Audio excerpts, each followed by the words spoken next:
Hello and welcome back once again to another episode of the Single Malt Review, where we have got quite possibly our most requested whiskey ever. Which one is it? Not too long ago, we were in Speyside looking at the Tomintoul 16, or indeed Tomintoul if you prefer, as I understand it. Now, in response to our video, a lot of our gentle viewers requested that we look instead at the Tomintouls 14 for a contrast. Apparently a better whiskey in many ways. So we've got some, and we're going to take a look. We certainly have. The bottle is certainly on a larger scale, and the whiskey, you'd have to say, probably is as well. 46% non-chill-filtered natural colour. So that's some big points of difference right there. That is, the 16 being a 40%, so obviously chill-filtered specimen. In terms of maturation, we got it wrong on the first one. The first one tasted so odd that I was sure that it had some sort of second, third fill sherry business going on, but no, apparently all bourbon, which is the case here, I will assume, because this is a very, very, very light whiskey. Funny how light whiskies are when they start being honest about their real colour, and it's also funny how little that matters once you get used to it. You can't, after all, taste the colour on your tongue. So, and a very different whiskey this is, as I think we will discover. That's why Dave has brought out the 16-year-old for comparison. We have the last vestiges of this miniature in our Glencairns here for a bit of a comparison. So the 16 we rated, what was it? It was a 79 and 86, 86 respectively. Was, yes, I was very impressed and beguiled by it. And so that's not low scores by any means. So this one really will have to pull its weight. It will have to be definitely better to beat the 16. So we will wish it luck and see how it does. So as I said before, very, very light whiskey, which that's not too surprising really. Most uncoloured whiskies are lighter than you would expect, especially if they're bourbon matured, especially if they are on the younger end of, on the younger end of an 18-year-old whiskey. And it's a pale, sunny kind of a Chardonnay colour. That's probably, Chardonnay is, I think, quite a good way of describing that, actually. I've never heard that one before, but no, that's quite apt there. Good Chardonnay hue on this one. That's about where the Chardonnay comparisons end. But, and 46%, that's also quite low for an unchill-filtered whiskey. So this one we will expect to be quite light-bodied, because if it was too heavy, if there was too much going on in terms of fat and protein and all the things that aren't chill-filtered out, then they wouldn't get away with that lower strength. It would go cloudy on the shelf. So we're going to be seeing, or at least by my whiskey science tells me, quite a light-bodied, light-flavoured whiskey. I'm going to very quickly have a sniff of the 16-year-old, just to remind myself of the aroma there. Which is very nutty, very sort of like the bit of a cheese rind, like the white rind of a camembert. It's completely different. It is probably the most descriptive thing to say about it.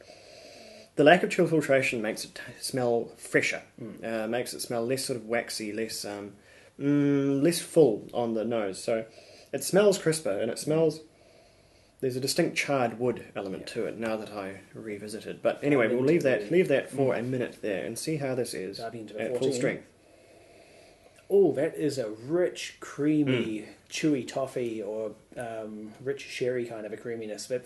It's creamy, really is the word. Creamy and chewy. Not that you can really chew things with your nose, but you get what we mean.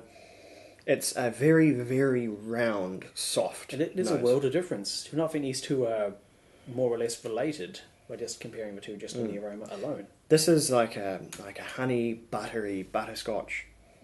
It's tremendously sweet, and it's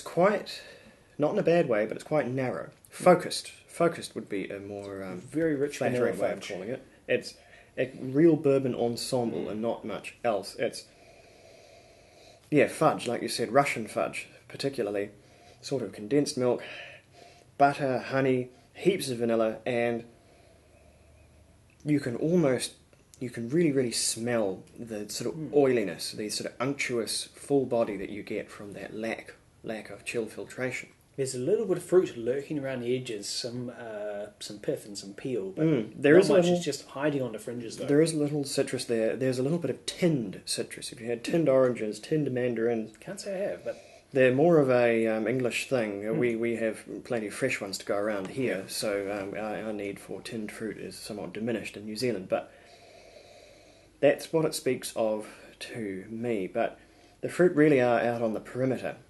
This is a bourbon wood thing that it's doing here, and it's doing that in full go on the bourbon thing. So let's see what's on the palate at full strength.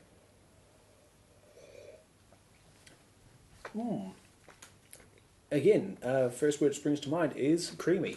That is rich, sweet, kind of a fatty feel to it, like, cream. Fatty, well, not a very elegant way of putting it. Fatty is a good way to describe like some heavy, oily lipids. Or however you the feel you get from the Unchillfiltered whiskey. And fatty, oily lipids is exactly what you're tasting. Right. I mean, no one really wants to talk about lipids in their whiskey, but that's exactly what gets filtered out when it's the chill filtered. You filter it, it agglomerates together, to put it scientifically, turns into a solid, just like your olive oil on a cold day, or if you put it in the fridge. I don't know why you'd put olive oil in the fridge, but anyway, you can run the experiment by putting some sort of organic oil in the fridge, and you will see clumps form and sink to the bottom. And that's exactly what they do when they chill filter it. They cool the whiskey down.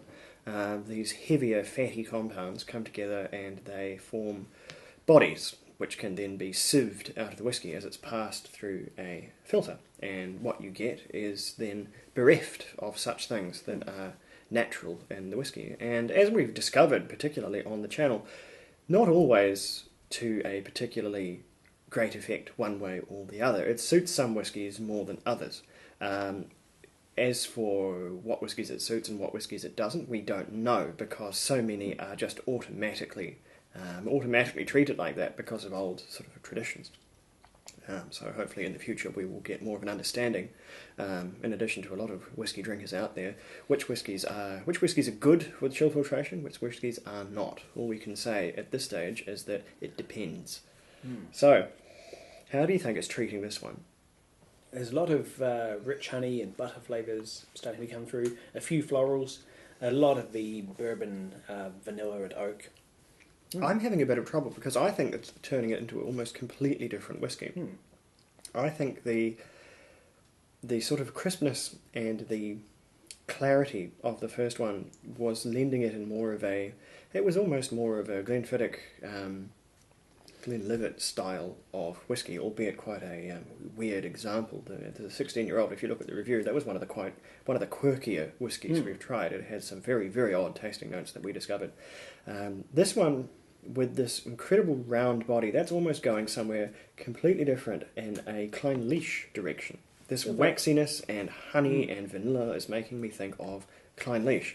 Kind of a big gooey dollop of sweet flavours onto your tongue all in one go.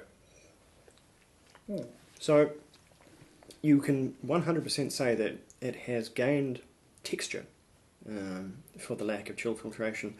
What it may not have gained is complexity. There's a breadth of flavours, deeper though they may be.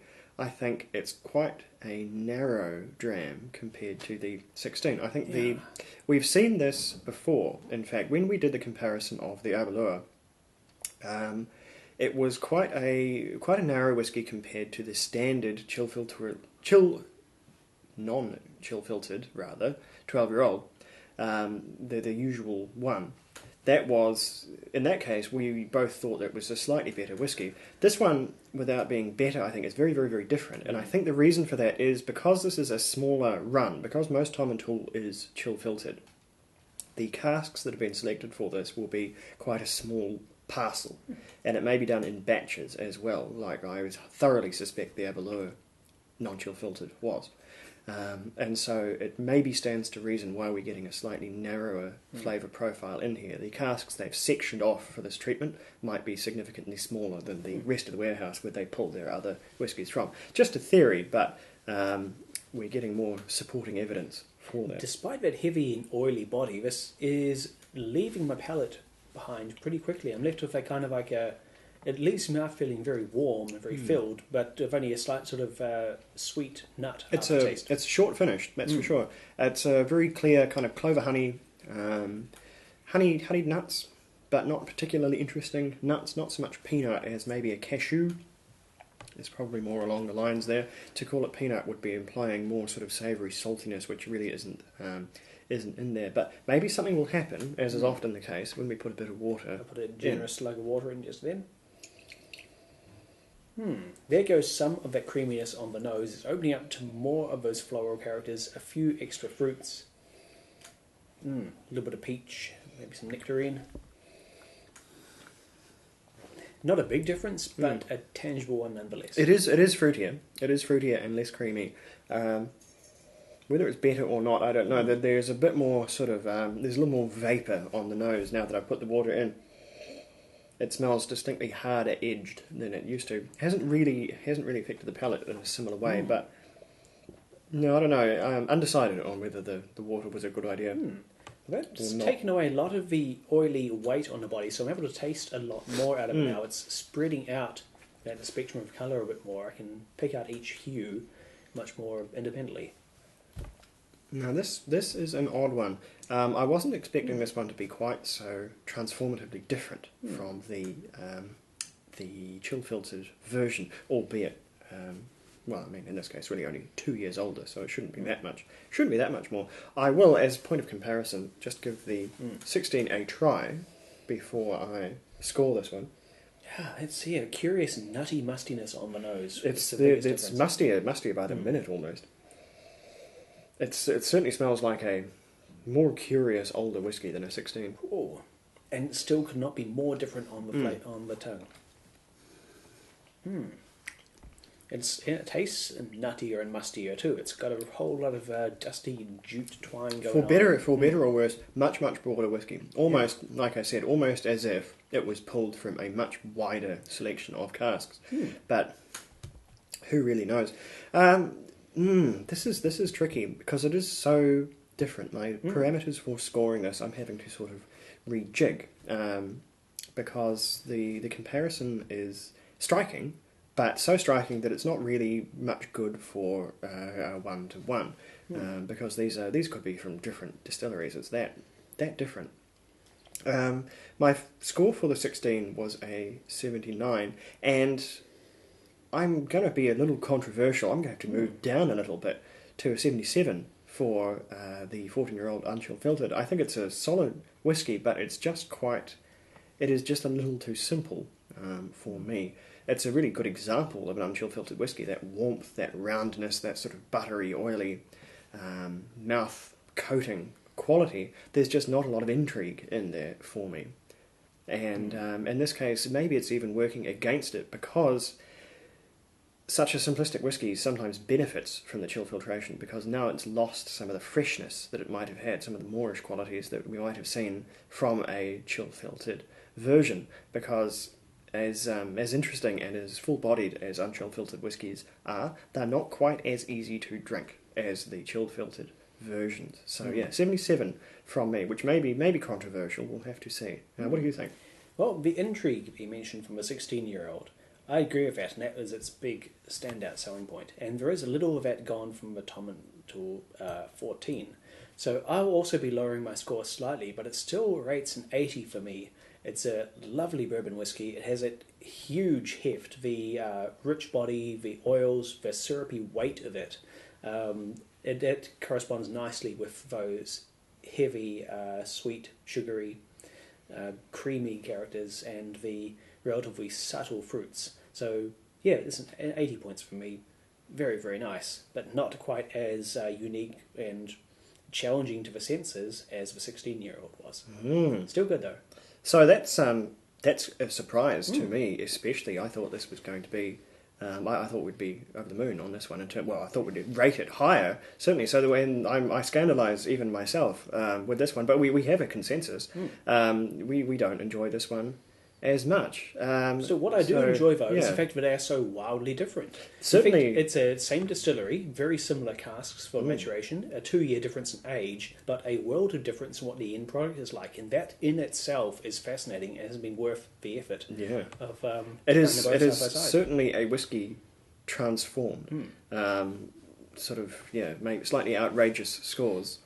beside. I feel a bit afraid now. I hear lightning striking in the internet somewhere, and crows spiralling upward from the comments section. But we will find out. Please direct your internet rage to the comments below, but don't forget to subscribe as well. That'd be pretty good. All right, this has been the Single Malt Review. We better keep moving. We have more whiskies yet to bring you, so we will keep on trucking, and so should you. Get on with it. We'll be back very soon.